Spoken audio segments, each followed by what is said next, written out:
के लिए एक छोटी सी कहानी। ये कहानी एक जादूगर की, जो जादू दिखाने के लिए धीरे धीरे प्रसिद्ध होता जा रहा था। राज दरबार में बात पहुंची, राजा ने उसे जादू दिखाने के लिए बुलाया। जादूगर को लगा कि जिंदगी में सबसे बड़ी कमाई करने का अवसर आ चुका है। जादूगर ये सोच रहा था कि वो सबसे अच्छा जादू दिखाएगा और सबसे ज्यादा इनाम राजा जी से पालेगा। दरबार में पहुंचा, सोचते हुए जा रहा था कि कौन सा जादू दिखाऊं। जब वहां पहुंचा तो उसे लगा कि सारे जादू तो दिखा चुका हूं, आज कुछ नया करता हूं। तो जादूगर ने राजा का मुकुट ही गायब कर दिया, और जैसे ही मुकुट गायब हुआ दरबारी हंसने लगे। राजा साहब को यह अपनी तौहीन लगी। वो गुस्से में आ गए। उन्होंने कहा कि इस जादूगर को काल कोठरी में डाल दो और 7 दिन के बाद इसे मृत्यु दंड दिया जाएगा, फांसी की सजा दी जाएगी। जादूगर गया था जादू दिखाने के लिए, इनाम पाने के लिए।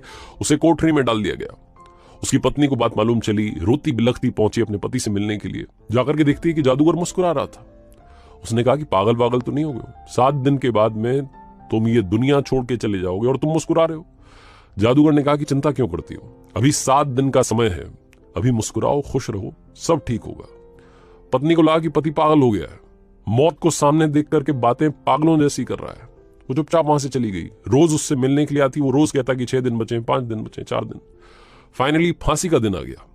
राजा घोड़े पर सवार होकर के उस जादूगर के पास पहुंचा आखिरी बार मिलने के लिए।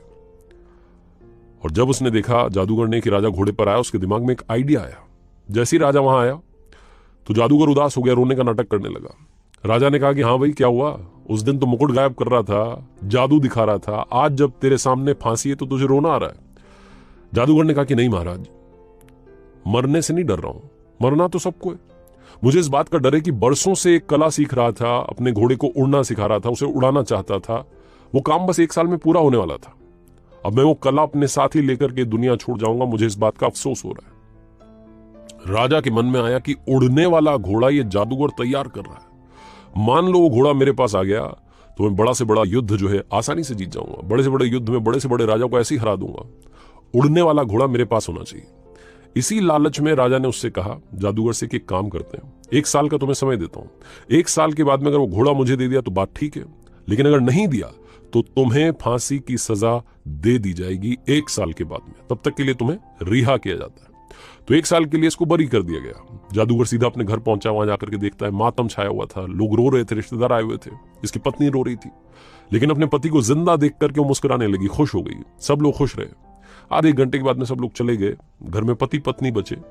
पत्नी ने फिर से पूछा, एक बात बताओ, राजा ने आपको छोड़ कैसे दिया? तो जादूगर ने कहा कि एक शर्त पर छोड़ा है, 1 साल के अंदर मुझे उन्हें उड़ने वाला घोड़ा देना है। तो पत्नी जो थी वो फिर से गुस्सा होने लगी, कहने लगी कि पागल हो गए हो, ये क्या तुम वादा करके आ गए? उड़ने वाला घोड़ा हम बना ही नहीं सकते।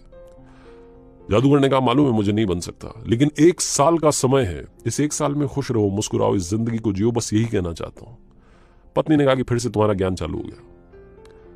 जादूगर ने बहुत समझाया कि खुश रहो, सब ठीक होगा। और कमाल ये हुआ कि उस 1 साल के अंदर ही 6 महीने के अंदर राजा की मृत्यु हो गई। 3 महीने के अंदर घोड़ा मर गया। कौन सा घोड़ा, कौन सा राजा, बात ही खत्म हो गई। जादूगर जो कह रहा था कि चिंता मत करो, बात बिल्कुल सही रही। छोटी सी मजेदार कहानी है, लेकिन हमें सिखाती है कि जिंदगी में हम में से बहुत सारे लोग आज में खुश नहीं है। हम कल की चिंता करके दुखी हो रहे हैं। हमें लगता है कि कल ये प्रॉब्लम आएगी, क्या होगा, कैसे होगा, उसको सोच सोच करके आज दुखी हो रहे हैं। आज हमारे पास में सब कुछ है, मुस्कान है, फैमिली है, लेकिन हम खुश नहीं है।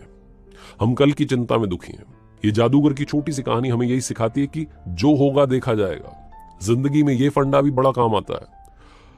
मैंने कहीं पर पढ़ा था कि अगर आप किसी समस्या के बारे में 5 मिनट सोचते हैं और उसका हल नहीं निकाल सकते, तो आपको उस समस्या की चिंता ही नहीं करनी चाहिए, उसे ऊपर वाले पर छोड़ देना चाहिए। आज में जिएं, आज में रहें, आज में मुस्कुराएं।